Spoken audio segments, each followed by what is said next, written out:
Hello, and welcome to Horror Rewind. This is Kelly Florence. And this is Mark Florence. And today we're talking about Terminator 2 Judgment Day.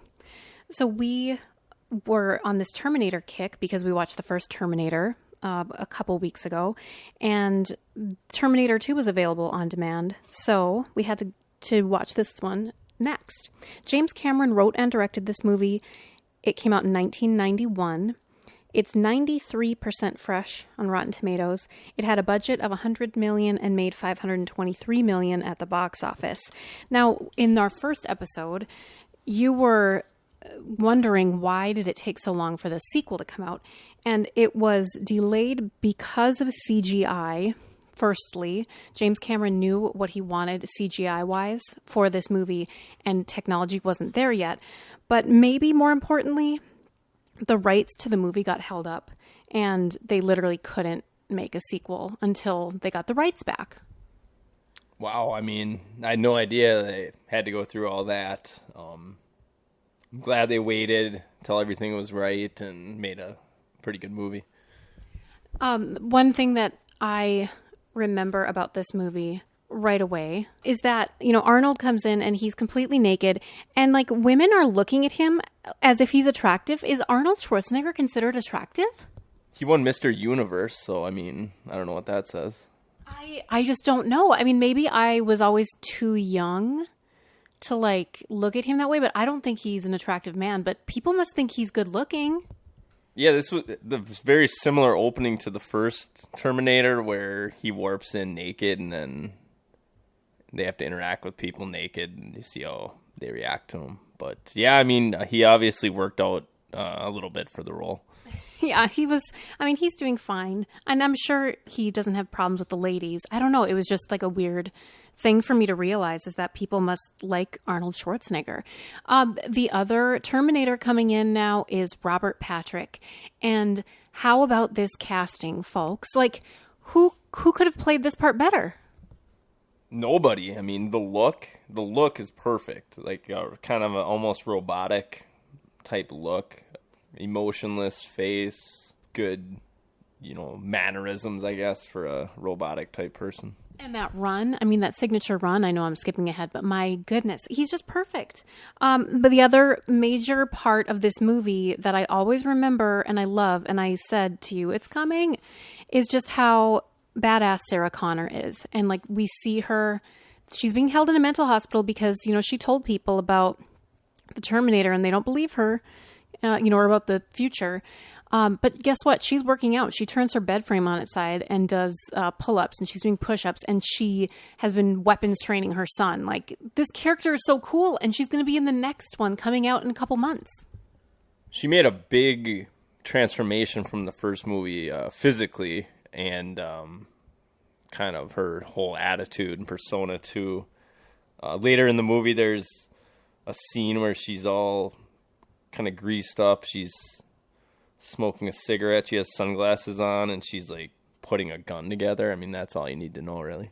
Yes. Oh, so cool. She is using her tricks and trying to break out of this place that she's in. And she pretends that she's passed out from these drugs or whatever, or just that she's crazy.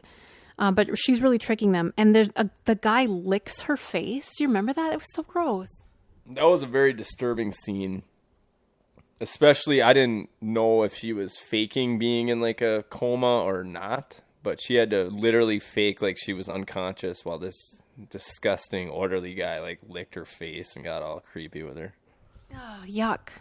Now, I saw, there's several points in this movie where they're doing illegal things and picking locks and stuff. But I was thinking, do you think you could pick a lock? Do you know how to pick a lock? I feel like I've seen enough movies where I would walk up to the lock and try for 2 seconds and realize I have no chance.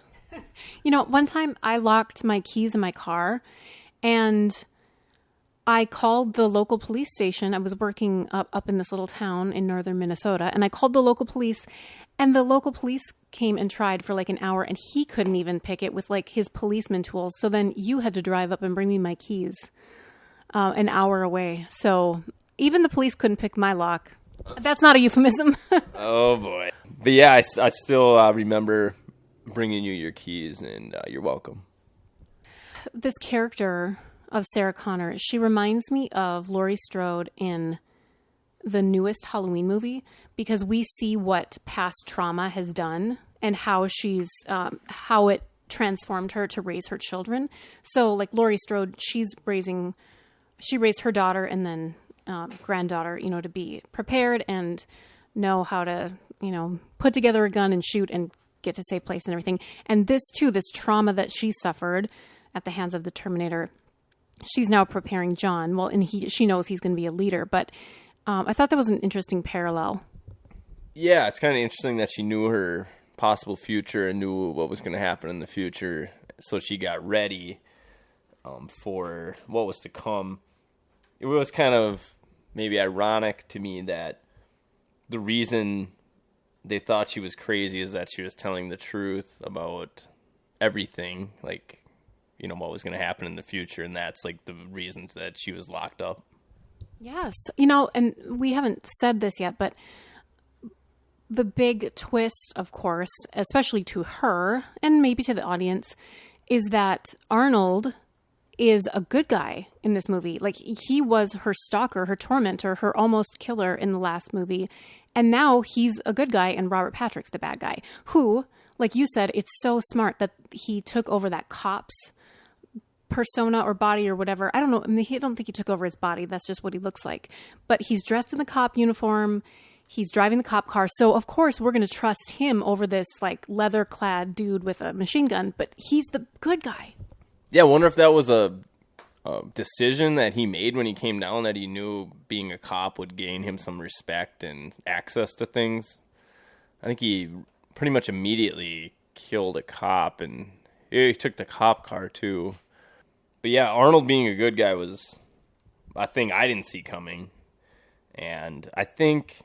And he had a lot more dialogue in this movie than the first one. And I think part of the reason is that he spoke better English. Yeah, that's probably a good point. And then, of course, him having the character where he can interact with Eddie Furlong and with Sarah Connor and other people, that just added to his character. And he's so lovable. He's lovable. I know that maybe that's a strange thing to say about like a robot, but he's kind of lovable, and Eddie's teaching him, and he starts like using phrases, and he tells him not to kill anybody. Yeah, he's so kind of naive at the beginning, and so this kid's teaching him, sayings and hasta la vista, and the kid, no problemo. He knew I'll be back from the other one. I don't know when we want to get into this, but he kind of becomes almost human at the end, the Arnold character, because at the beginning he says he doesn't understand why the kid's crying, and then at the end he says he understands why he's crying. Oh, it's so sweet. How do you feel about AI and artificial intelligence? Like, there's that robot, I think her name is Sophia. Like, she has her own Twitter account and stuff, and she's learning all the time, and like she's learned to apply makeup and stuff. How do you feel about, robots becoming self-aware? People always say that robots are going to take over humans. I don't think that's going to happen. I think it's pretty cool, what we've been able to do with technology to make our lives easier, obviously with the smartphones and everything like that. So, at this point, at least, where we are, you got to be careful, but I see AI as a good thing, and that it helps us live better lives. Wow, that they're going to use that as propaganda to like make Terminators of the future. No, it's good. I love Arnold. There's a time lapse of him, if you remember the shot of him standing guard all night, and that was just really sweet because he didn't move. He's just like protecting them. Yeah, that showed more of his him being a robot. That he literally stood in one spot for about 10 hours, just staring out this window to keep Sarah and John safe. So, he was just literally standing perfectly still.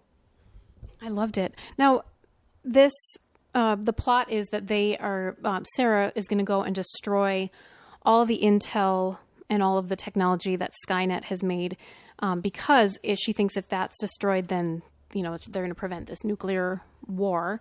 But, she's trying to kill the guy, the scientist, with a sniper rifle, or at least she has, maybe it's not a sniper rifle, but she's got a scope on it. And so she's trying to kill him from a distance.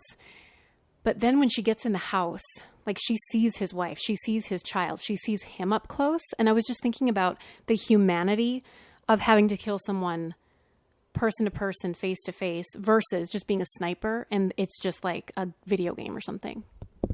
Yeah, especially when the guy doesn't know. The guy's not actually a bad guy, I don't think. He's just developing some AI or some computer technology. So she's killing the guy so he won't continue developing it. And yeah, like Kelly said, from a distance, it's not very personal. But yeah, once she got in there and saw everything, it got real and they had to change the plan. It's like that story. I don't know if it's a true story, if it's just like an analogy, but saying how the key for setting off the nukes should be put inside a person, so that if the president wants to set off the nukes, they have to kill, this person first, like with their bare hands, to get the key in order to set off the nukes, because seeing the humanity of killing one would hopefully prevent you from killing millions. I don't know if that's a true story or not, but it makes you think. That's kind of a good idea. I feel like it was in a TV show too. It wasn't Black Mirror, but what show was that? Remember that happened? I feel like John Hamm was in it though.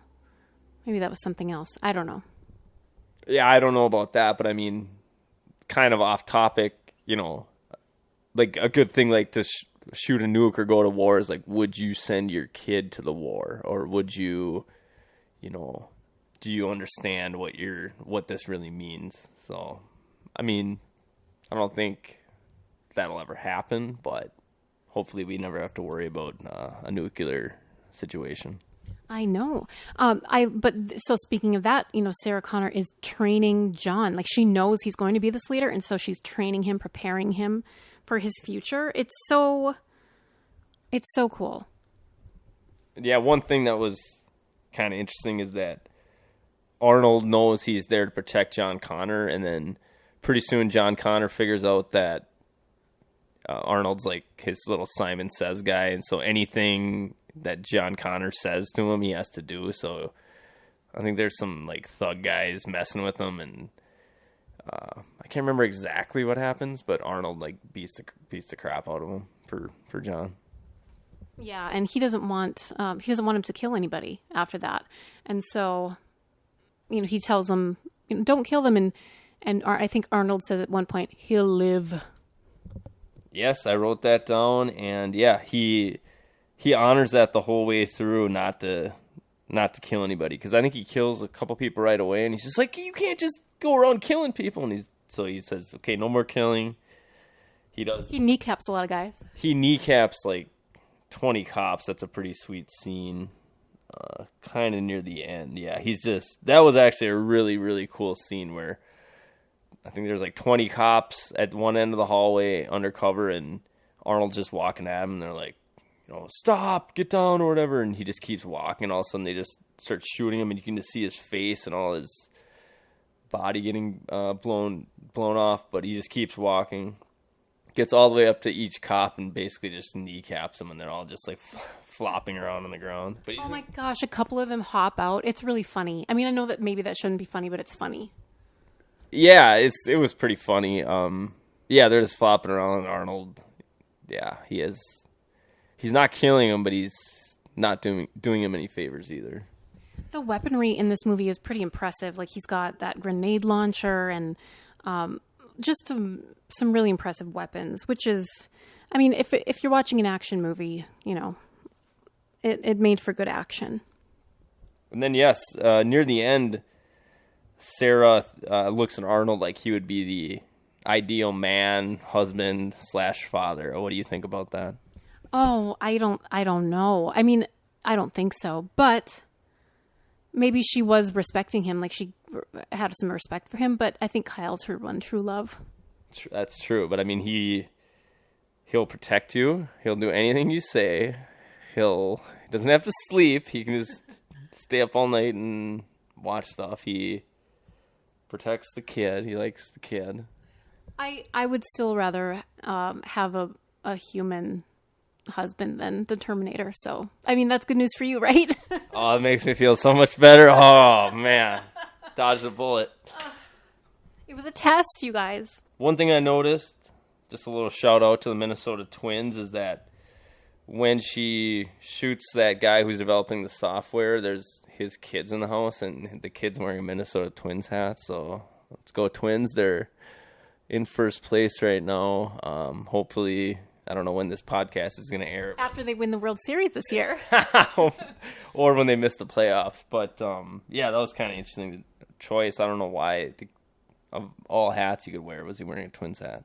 So this movie came out in 91. Didn't they win the World Series in 91? Good point. And fun fact, I was at Game 7 of that World Series to witness that. So, but, you know, they probably shot it months ahead of time. So it was like it was predicting the future, Mark. Maybe they CGI'd the hat in after. I don't know. No, CGI isn't that good yet.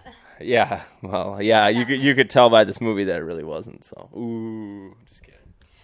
I want to say the other Terminator movies before I forget. Terminator 3, Rise of the Machines, came out in 2003. Terminator Salvation came out in 2009. That's the one we saw in the theater. Terminator Genesis came out in 2015. And then Terminator Dark Fate is coming out in 2019. And I saw the poster at the movie theater the other day, and it's just Sarah Connor looking amazing. Now, did we talk yet about if we've seen when we saw Terminator 2 for the first time or not? We haven't. And I mean, I saw it, I guess, when it came out. I didn't see it in the theater, but I absolutely rented it a lot. And was this your first time? Yeah, no. I think I was in 4th grade when this movie came out, and all my friends were absolutely obsessed with it. And I don't think I ever saw it, so I don't know why. But yeah, I think this was the first time I've seen it. Which is crazy, but you knew some stuff because of the game, right? Yeah, we used to play the video game, I think, on Sega Genesis, or actually at like the arcade. And then actually today I went on YouTube to see if what I remembered about the game was correct. And yeah, it's like you're one of those arcade games where you probably have a gun and you're just like stuff pops up and you shoot at it. So, and you could do that on the Sega Genesis too, but I was watching the gameplay and it didn't really make sense. Like the truck is going, there's a scene where they're in that police van and then the helicopter's coming, but you're just off to the side somehow shooting the screen. It didn't really make sense, but it looked pretty cool. And I do remember playing that game and with my friend, I think Sean Gallivan had it. So shout out. What's up, Shawnee? You know, it's funny how like some of these things that we didn't necessarily see, we just know so much about because we always see clips or it's just within pop culture. So, and especially if you've played the game, I mean, that's a huge chunk of action that you probably thought you remembered. I definitely remember the Robert Patrick character. Yeah, he pops up at the end, and as I was watching the YouTube video, it brings you through the whole movie right to the end where you're in the steel mill and you're shooting the guy, and then he pops up really close to the screen, and you keep shooting him in the face, and half of his face will pop off and then grow back. So it looked pretty cool. He's such a cheater, and I know it's because of the metal he's made out of, but you know, you think that they got him with that liquid nitrogen, and because he totally freezes and falls apart, which is a super cool scene.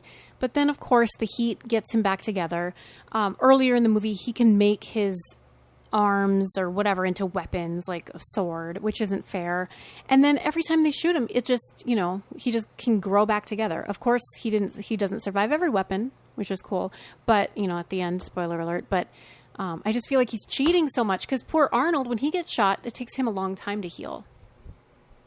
He had I don't know his name. I'm just going to call him Robert Patrick, but he had so many advantages with all he could do. He was like a chameleon. He could just blend right in with the floor, and like people would walk right past him. He could morph into being, I think it was a security guard or cop at the hospital. Oh, yeah, and he can change voices, too. I think he's the T-2000, T2. T-2000. You know, and Arnold was a T-1000, so... I mean, but we can still call him Robert Patrick. Oh, so, yeah, T-2000 was odd. I think there was a scene where, in the jail, where there was, like, bars between them, and then he just, like, morphed somehow right through it, and this guy saw it, and he's just like, what the hell's going on? I hate him. I mean, I hate his character. I don't like Arnold getting beat up. I don't like him getting shot. I don't like him taking a beating from the T-2000, if that's what he is called. It's because, like, all of a sudden, like, we love him, and I hated him so much in the first movie, and now I love him so much. It's such a great choice for the sequel. It's odd how you can just go from, like, disliking someone who's a villain to liking them just because they're, like, the hero in the movie. I guess that's just how they, not manipulate the audience, but, kind of make you feel whatever they choose for you to feel. I wrote down no fate for humans, but what we make. What was that? It was, I can't remember the quote, but I'm like, oh, that's good, write it down. But I guess that we don't have a fate.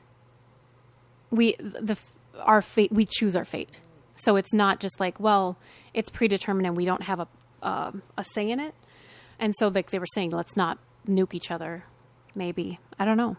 And also in this one, they would show the Arnold point of view a lot, where you could see it's red and he's like analyzing everything. And I thought a funny thing they did at the beginning is he's at that bar and some country dude like blows smoke in his face, and then you could see Arnold's point of view, and then it says like carcinogen, like carcinogen. So that's funny.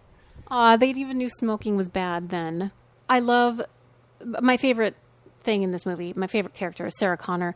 I love at the end how she's reloading that shotgun just by like doing the little down up thing on the pump action. And, there's the part where, Robert Patrick is pretending to be her to trick John. And then the real Sarah Connor comes up, and then that's when this pump action is happening. Do you remember this part? That wasn't CGI. It was actually Linda Hamilton's twin sister playing her. So they didn't even have to CGI that part. Isn't that amazing? That's crazy. I didn't know she had a twin, but yeah, that's pretty cool. I mean, that's definitely a bonus. It's like old school CGI because they didn't have to, do any sort of tricks. So yeah, it's just a little fun fact. Now, we watched this movie censored with commercials and stuff, so there was a few odd cuts and censorship, but I still feel like we got the best sense what the movie was. Yeah, I mean, the swearing was cut out or it was dubbed over, but I mean, you definitely know what they're saying. I mean, maybe when you're, who they're trying to protect is like little kids or whatever. The little kids might not know, but like we got the gist of it. Definitely, yeah. I mean, it didn't really take anything away except having to fast forward through the commercials, but it's a tough. Don't tell ad people that we do that because they'll stop buying ads. Just kidding. No, we actually watched all the commercials. So I also wrote down Uncle Bob.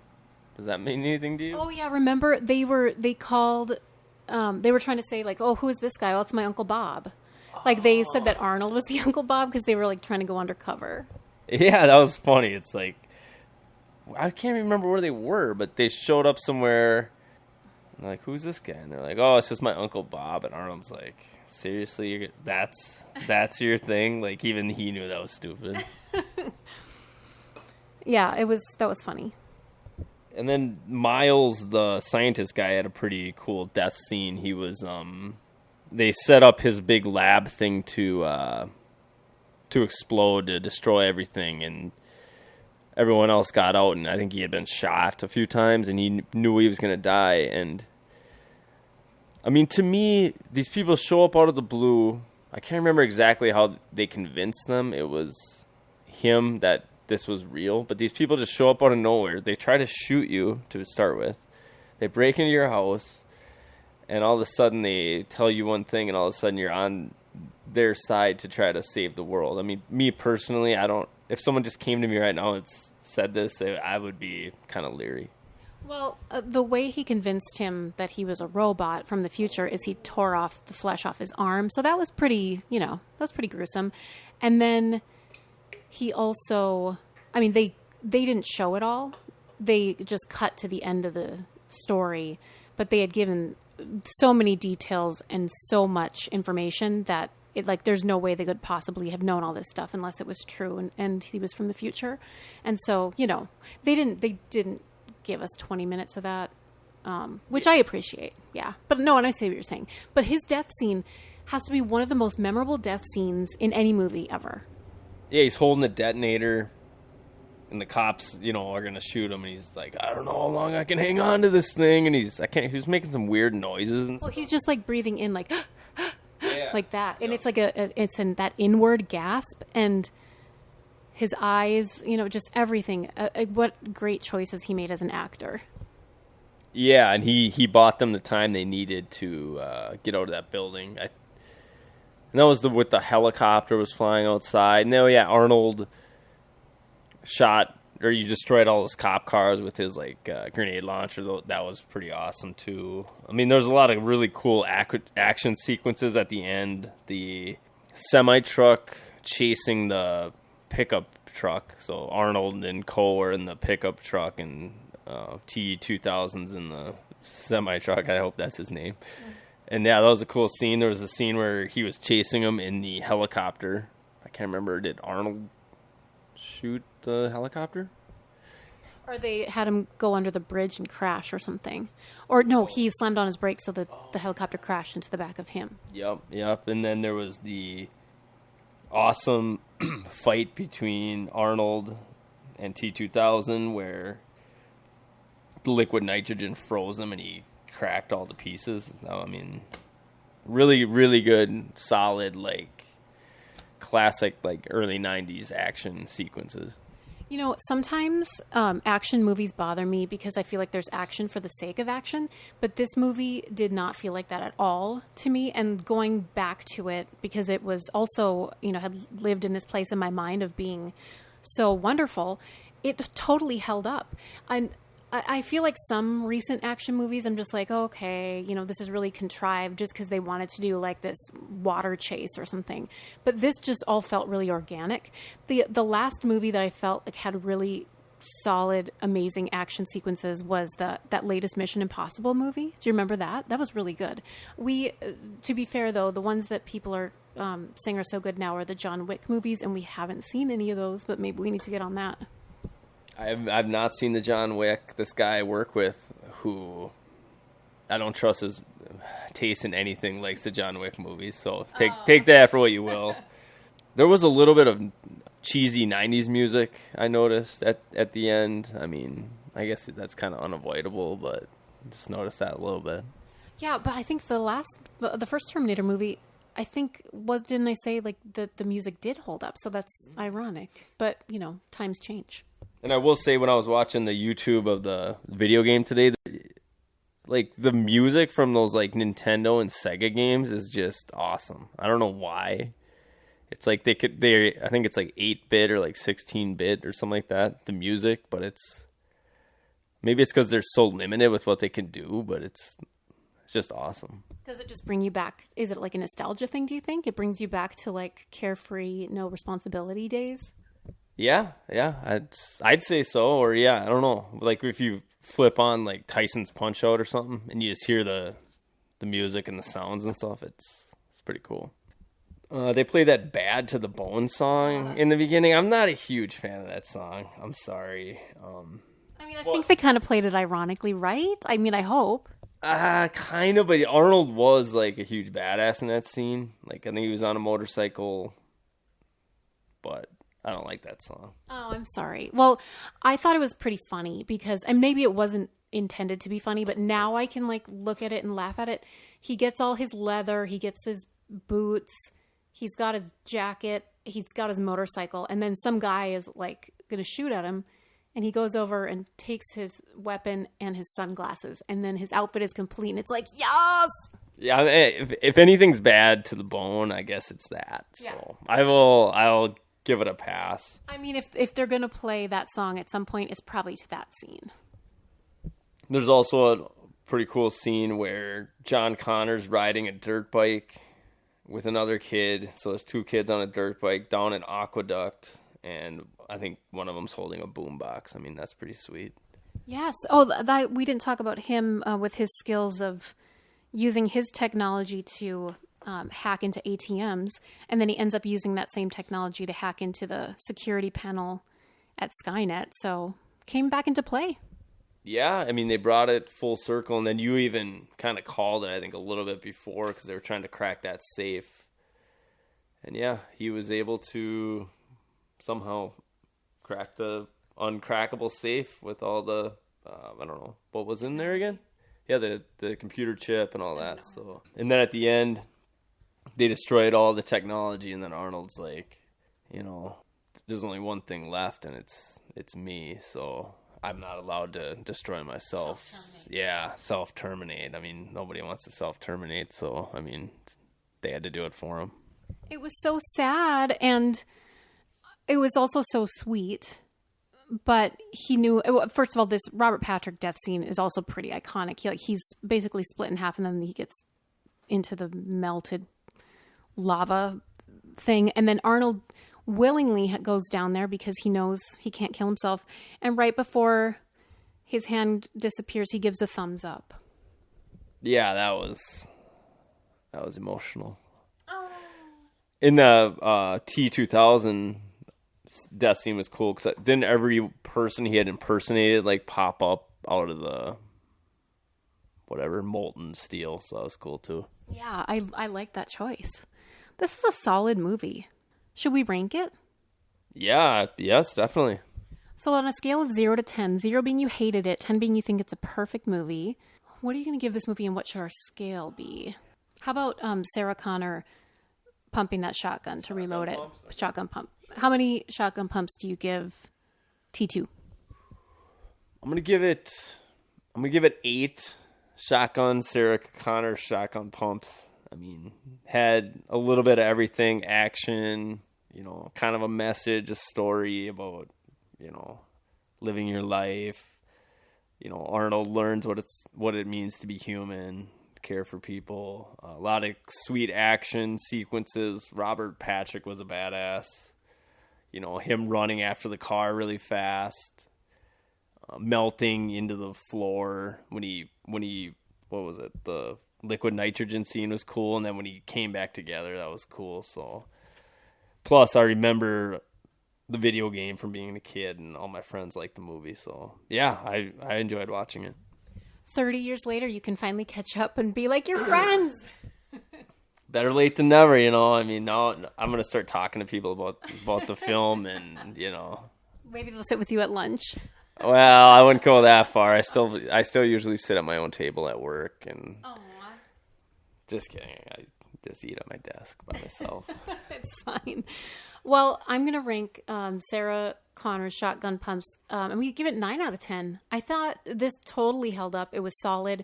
The CGI is far superior to the first movie. I mean, obviously it's not 2019 quality, but what can you do? It's great. And yeah, Robert Patrick was incredible. And I love Sarah Connor's character progression. She's absolutely not a victim. What she went through made her stronger, just like Laurie Strode in the Halloween series. So I love it. Yeah, I mean, her sequence of breaking out of that mental hospital or whatever was pretty cool. So, I mean, yeah, showed a lot of strength, smarts, tons of stuff. So that was cool. Yeah, I love it. Well, we're going to continue to watch the Terminator movies. We couldn't find any others that were for free streaming, so we're going to have to bite the bullet and have like a $3 movie night. Well, we'll have to look at the bank account and move some things around, but I think we can probably make that happen. So let us know what your favorite Terminator movie is, and if you remember the Terminator game or games. Yeah, games. So until next time, we'll see you in the horror section. Bye.